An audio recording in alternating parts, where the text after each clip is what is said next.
Welcome to the Best 5-Minute Wine Podcast with Forrest Kelly. Welcome to another episode of the Best 5-Minute Wine Podcast. I'm Forrest Kelly, and we have a guest co-host today. It is so good to be back. Would you like to guess who the co-host is today? Hey, Doug! Hurry or we'll miss the show! Oh, we know that it's Doug is in the title.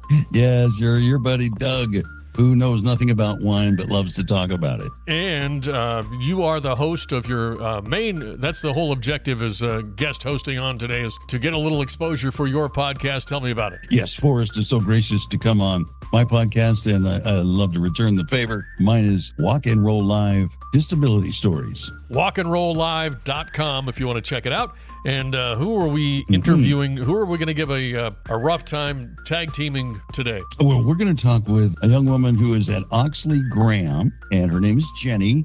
I'm Jennie Murphy. I'm the owner and winemaker of Oxlee Graham Wines. Okay, let's get to your background. I see you said after graduating from UC Davis with a degree in chemistry, that kind of puts you in line with what you're doing now. Tell me about that story. Yeah, so I graduated with my degree in chemistry and wanted to do forensics, but graduated at the exact wrong time in the economy, and counties weren't hiring. I went to UC Davis, so I went to the career fair, and there were so many wineries that were looking for chemists and looking for people to work in the wine labs during harvest. So I thought, hey, that's a great kind of plan B. Let me try that and see if I like it while I kind of wait for the economy to bounce back. And I took an internship at Corbel Champagne in the Russian River Valley and just fell in love. I loved kind of the art of it. I loved working with my hands. I liked how small the industry was.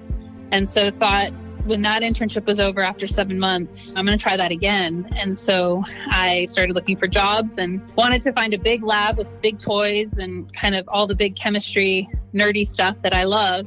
But ended up at a very small winery that didn't have much of a lab at the time, Paul Hobbs Wines in the Russian River Valley as well.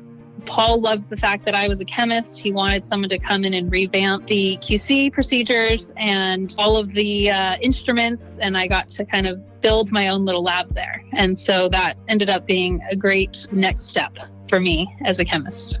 I love that story because that's just so relatable, I think, to everybody, whether they're a wine aficionado or not, but those paths that lives take, that are kind of unsuspected to where you arrive. So that is awesome. But I'm curious, in that process of making wine and with your chemistry background, how many opportunities are there in the process of making wine from grape to bottle?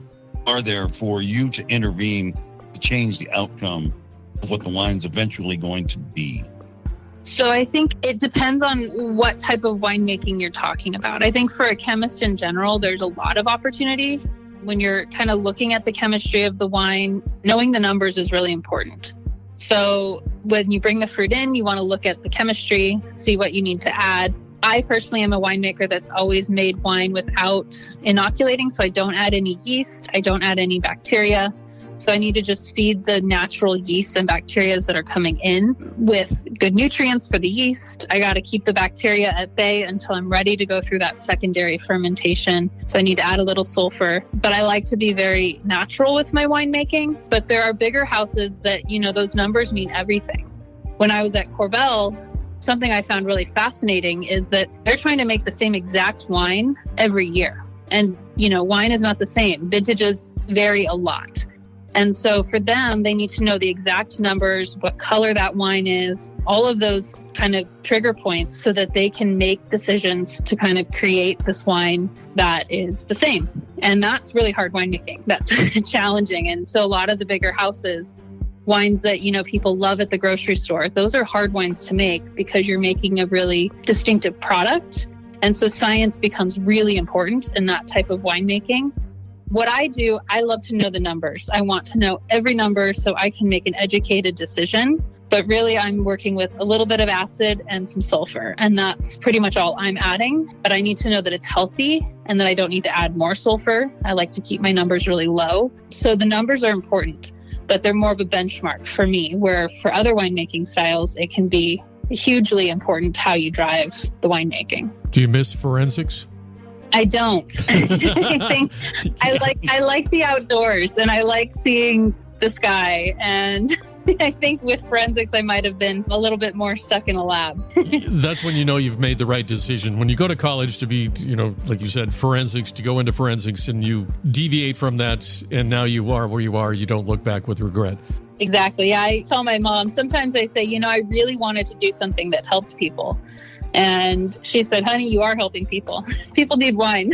Yeah. So I find solace in that. Definitely, I think I made the right decision. I love the different things I can do every day. My day is never the same. So that's kind of fun. From Sauvignon to Merlot, we look for adventure at wineries around the globe. The best 5